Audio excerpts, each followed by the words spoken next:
Oxford University, my experience and was it worth it? Hey guys, my name is Bartol if you're new here. And this is a video I've been meaning to make for quite a while now. I was just preparing it very well to make sure I say all the right things. But I've gotten many questions about my experience at Oxford and whether it was worth it since I started my YouTube channel. So here I am to talk about all things Oxford today. So let's not waste time and just jump right in. First though, please gently type that like button below because it's free and it helps me out. I'd really appreciate it. So I'm going to break this down into categories. First, I'll do kind of a background on Oxford for those who don't know.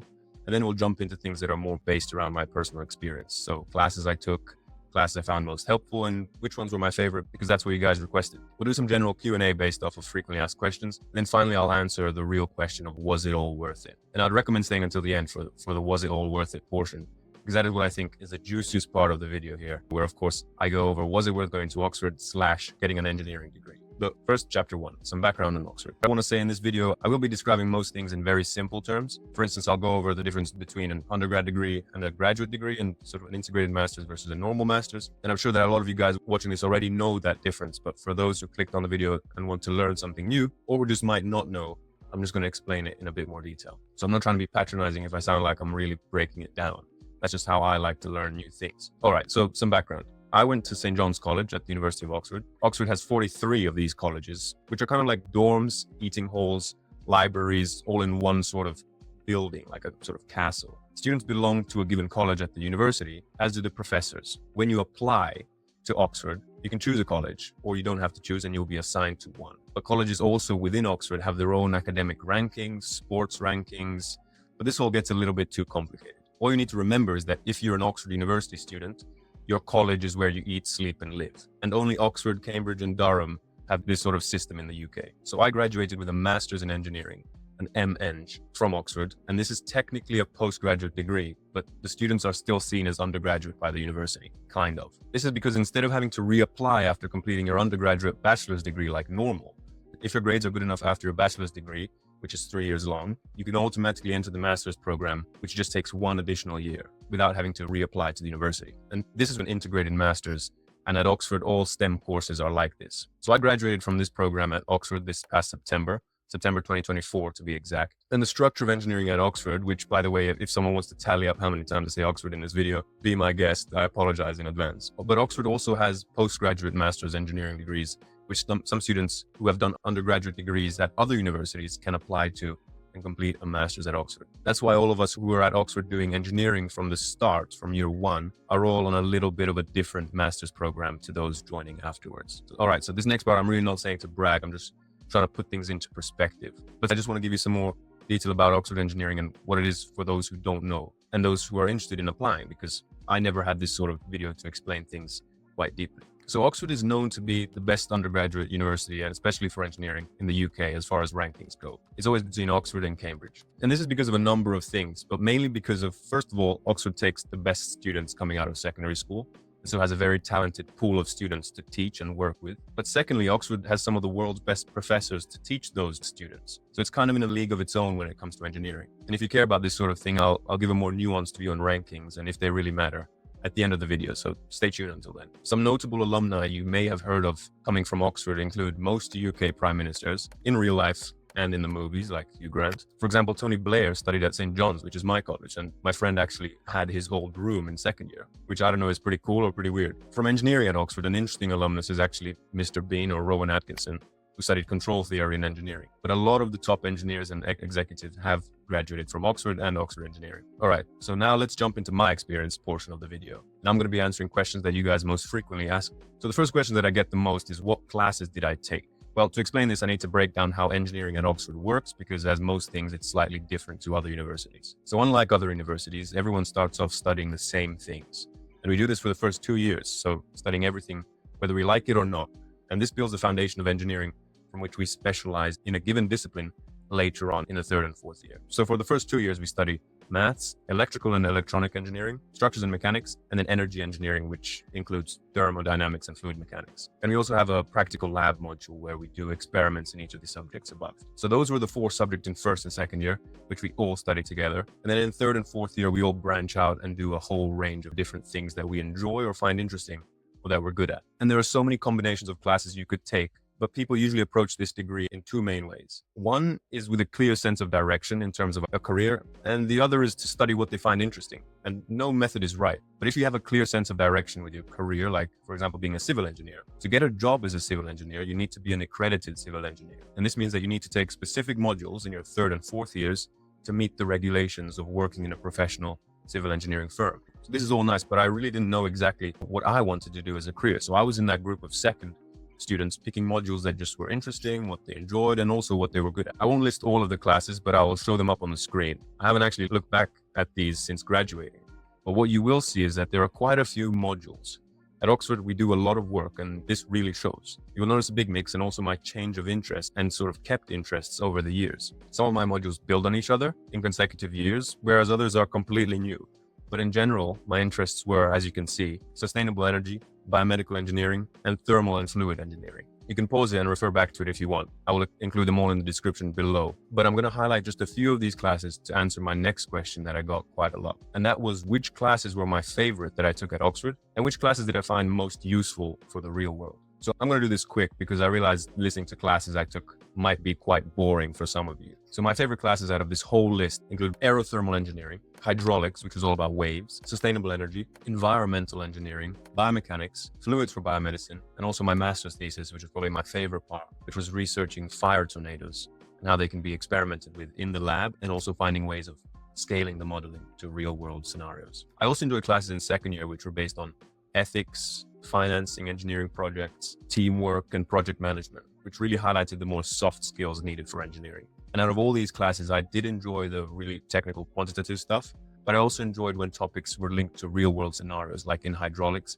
modeling rogue waves, tsunamis, and just the motion of the ocean, but also sort of more softer subjects, looking at teamwork, project management, which was sort of highlighted in the projects and master's thesis we did in our third and fourth years. As for the most useful classes that I think I can carry over the best into the real world, I think it was probably the projects, because this made us work with a team over a whole year in third year, and then by ourselves with a professor and other people in the department for another whole year, fourth year. So I think classes were very important, but the projects were really the areas in which we all grew the most, and sort of grew independently as well as in a group. And yeah, for the subjects I listed above as my favorite, I enjoyed them most because of the concepts learned that were then transferred to other classes and just in real life, rather than the actual equations that I learned being important in them. These classes were probably the most influential in driving me towards a career, and also that could really help me in an engineering setting, finance setting, consultancy, and just in the real world in general. I hope that makes sense. And some of the most useful classes were the ones I enjoyed most. So there's definitely overlap between things I liked and things that were useful,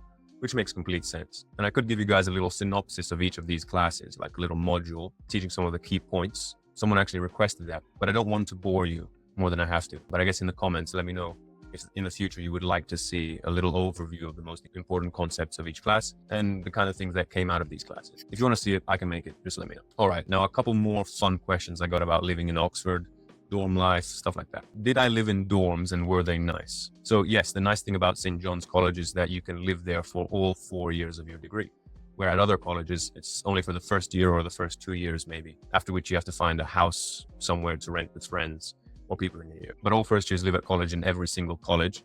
We were just lucky to be sort of the most wealthy college, and also to be able to have so much accommodation space to fit everyone in for all of their years. And my experience, I would say, was overall pretty good. In the first year, we logically get the worst rooms in college, but in later years, based on a points ranking system, which is way too complex to get into and pointless to describe, you get much better rooms and you can choose to live with friends. But in the first 2 years, I had this sort of Japanese style room with huge windows, although the windows had holes in them. So in the winters, it was freezing because of the holes. Then in the summer, it was boiling just because of the surface area of the windows. It was like living in a greenhouse. But the views were amazing and I lived with some really cool people. Then in third year, I got one room. And in fourth year, I kept that same room just because I loved it so much. It was like living in a castle in the old part of college, very high ceilings, tall windows, but also completely renovated. So it was just great. I kept my bicycle in there, my decks, my vinyl records, guitars, everything lived in there, and it had such a nice aesthetic. And no one was allowed in to mess it up, apart from me. So next question was, what was my favorite part about going to university in Oxford? So to be fair, my favorite part was probably running around the city. And this sounds kind of weird, but Oxford is quite tiny and the center is gorgeous and majestic. But what I loved most was that within 15 minutes of running, You were completely outside in the countryside, running through fields of horses, past the river, just far away from the busy streets. And it really gave me the chance to take my mind off the stresses of project deadlines and exam revision. Overall, I just loved Oxford in general. It's not a big city. I really don't like big cities, sort of crowded areas. And over time, it just really got to feel like home. Most weekends in college, I would do a lot of running and walking in the city if I didn't have to study. And the sports facilities for football, basketball, tennis, all of these sports just meant that you could always go and do something fun with friends. So St. John's College really made my time at Oxford just because of the sheer facilities and opportunities and support it gave us. And you begin to really feel the college become part of your identity as an Oxford student because of this. And when you ask any Oxford student where they studied, they will first say the college and then the university. And I'm super grateful for the 4 years that I had there. And I actually can't wait to go back and visit when the time comes. So some others asked me about the adjustments from living in other places. The low-hanging fruit is probably just the weather. I lived in Dubai for quite a number of years and then in Croatia in the mountains. So I'm accustomed to both the extremes of hot and cold. And then I also lived near London before moving to Oxford. So I knew exactly the weather patterns that I was getting into. But yeah, no matter how long you live in the UK, you never really get used to it, especially coming from Dubai or Croatia. Anyway, the biggest adjustments for me was definitely just being away from my family because that's something I'd never done before. And even if they were pretty close, it was still hard at times. So I remember sometimes in first year, I think probably in November, I would say I started to feel this kind of weird feeling where I was like, okay, I've been here for a while, for a couple of months, and it's really fun, but I just really need to go home. And luckily, holidays came up every so often as well. Those first few months, it doesn't really sink in that you're there for the long haul. But after a while, you get used to it. Thankfully, though, I did make some really, really good friends, probably my best friends at Oxford, partially because I was in this tight-knit college and we were very lucky that the whole year at St. John's was just super close right from the start. And I think if I hadn't done that, it would have been a lot more difficult adjusting to life further away from family. Okay, so before I answer, was Oxford engineering worth it? I should say that the question I got, or the kind of theme that I got most beside was it worth it, was what I do in secondary school, or were the kind of things I did leading up to university to get into a Russell Group University, or how I prepared for the Oxford admissions test or the interviews, things like this. And I'm going to save those answers for a different video because I really want to expand on just my thoughts about preparing in secondary school and how to kind of best set yourself up for success. So I'll probably make a dedicated video on that if you guys are still interested. I'll probably title it something like how to get into Oxford or something crazy like that because I really haven't been milking it so far. Let me know if you want to see a video like that. I'd enjoy making it and hopefully it'll be useful for you guys as well. Anyway, so now for what I consider the juicy part of the video, was it actually worth it? Yeah, this is the number one question I got. People ask me this in various ways on various platforms, but one of them, of course, being, was it worth the cost? So one, we will go over the price tag that it costs because university in the UK is quite expensive. And then two, most people actually ask more so in terms of, was it worth the knowledge that I gained? Was it worth the 4 years of my life? And in theory, could I have found a job right out of high school and learned everything and started working right away without the debt? And then some people also ask me if I could have, in theory, learned the same things I learned at Oxford if I took an online engineering course without having gone through university for those 4 years. All right, so let's start with the monetary costs. So instead of me going off of my gut feeling, just saying yes or no, I thought, let's do some actual research. Let's look at the data. Let's look at the numbers here. So number one, Oxford is expensive, and not just Oxford, every university in the UK is expensive to attend, and it's unbelievably expensive. So the full tuition price to attend Oxford for engineering, if you're an overseas student every year, is £59,260, which is $72,498. And this is without accommodation costs and life expenses throughout the year, which from my experience was about £7,000 or $8,600. I don't have to tell you guys, but that's a lot of money to go to school. But this is for overseas students and it's the full price. For home students, so students from the UK, and even for students in the EU before a certain point, which was a few years ago, this price was much, much lower. So home students would pay £9,250 for tuition for a year. And this is actually not just for Oxford engineering. This is for any subject at Oxford and any subject at any other UK university. So all universities in Oxford cost the same for the year, for any subject, any university, for a home UK student. This is one very important point to note. And this is what makes my answer to, is it monetarily worth studying engineering at Oxford? Maybe. So in addition to the lower price, for home students, the government also offers a loan for tuition with very little interest, which can be paid back once the student graduates and is earning over a certain amount. And also the amount paid back is a given percentage of the salary rather than a fixed amount, which is again great. And what's more, the government also offers a loan that is means tested, so dependent on your sort of family income and other sort of criteria for the life expenses while at university, which is also paid back in the exact same way. So overall, it's great for home students. And this is why Oxford says it loses money on teaching home UK students. And also a lot of students at Oxford like I had additional scholarships going into university, which also help lessen the burden of the life expenses. So what does it mean? Well, it means that the university profits from overseas students, or if you want to view it like this, the overseas students essentially pay for the university's loss on the home student fees. And this is especially true for subjects in STEM, where there's a lot of contact hours, equipment, and just materials for lab work and things like this. So essentially, people studying the same course at Oxford pay one of two prices for the same education. Now, how does this make sense? Why is it worth it for overseas students? So if we look at what this education gives you, then it all makes sense. Oxford is one of the most famous universities on the planet. Just having the name of the university brings credibility, and this is shown in earnings post-graduation. So actually, figures from June 2024 show that the average salary of an Oxford graduate 5 years after graduation was about £46,000 or $56,000 in the UK. And for students 5 years after graduating from other universities in the UK on average was £29,600 or $36,200. And this is about a 55% increase for the exact same job. And although the statistics here are a bit debatable and not worth going too deep into, but sort of for the same degree, employers do look at Oxford students a bit differently and they're prepared to pay them more. Now, this should all be taken with a pinch of salt, and any normal kid going into university should care about what they're interested in studying rather than really calculating potential earnings in sort of 4 years' time at the end of the degree. But it's just a useful piece of data to have, and which shows how there are elements of the Oxford education, like status and historical significance, which can actually justify the university putting such a high price tag on tuition for some students. And that's why people still go to the university. That's why they still pay these enormous prices, because in the end, it will be worth it. They will go into a career that will pay them an amount which will cover the expenses, because why else would you do it? Anyway, but what about other factors? So for me, what made Oxford so valuable had so much more to do with the connections I made over 4 years rather than the things I actually learned in my classes or what my first salary was going to be like. So a quick anecdote to kind of illustrate this. When I first started looking at companies to reach out to for my very first internship, I went on our career service. Now, the career service isn't any old platform. It's a platform of all internships and job offers at firms, and these firms have specifically asked for an Oxford student or have a quota for Oxford students. Now, this isn't all too fair, but firms tend to fight over Oxford students just because of the prestige and the quality of teaching that happens there. So our career service is kind of like a queue jump pass for an airplane,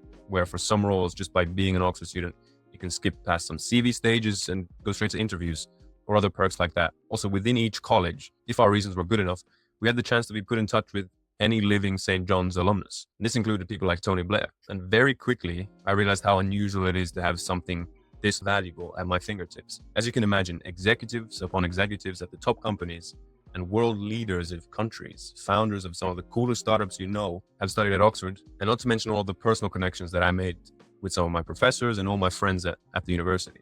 I mean, just to be surrounded by the most interesting and intelligent people I'll probably ever meet for 4 years straight, it was incredible. And then by the time you're looking for your big internship, the biggest and best finance, consulting, tech companies are basically lining up to give you interviews. And that's not to say it's not competitive to get these jobs, because basically it's having 100 students going for the same handful of jobs. But I would say that going to a top university definitely helps give you a foot in the door.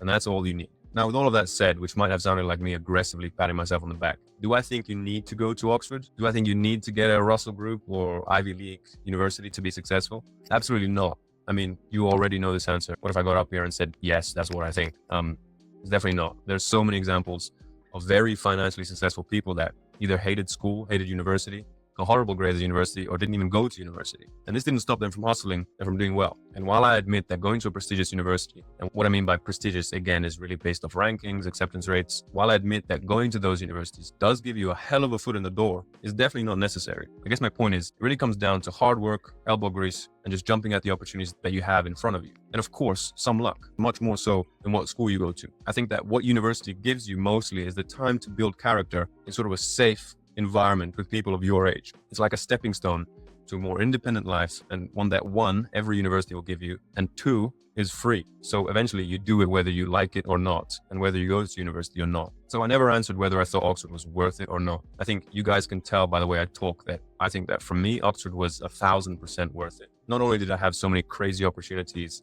internships and job interviews before I even finished the degree, it was also just honestly the best 4 years of my life. I really, really enjoyed Oxford and St. John's, but just because I think it made sense for me for a variety of factors, it doesn't mean it makes sense for everyone. I know people at Oxford who really didn't like it, or at least got really fed up by the sort of pre-professionalism that Oxford definitely sort of exudes and instills into you from pretty much the first day that you're on campus. And I definitely do admit that there's quite a lot of pressure to feel like you have to get a certain type of job if you go to Oxford, especially studying engineering, which is specifically within finance, consulting, tech, things like this. And I definitely felt this pressure as everyone started getting these crazy internships and job offers over the years. But if you hate it or really just have no interest in these fields you're studying in, then I would say it's definitely not worth it, because you've got to love what you're studying to go through the stresses and in some way the suffering for the 4 years, which, to be honest, for me is something that no salary can justify. I truly love my degree, and that's why I applied, that's why I stayed. And you have to be interested in what you're doing for it to be sustainable. Plus, it might just make a lot more sense for someone to take a course online, to learn a trade, instead of spending hundreds of thousands of dollars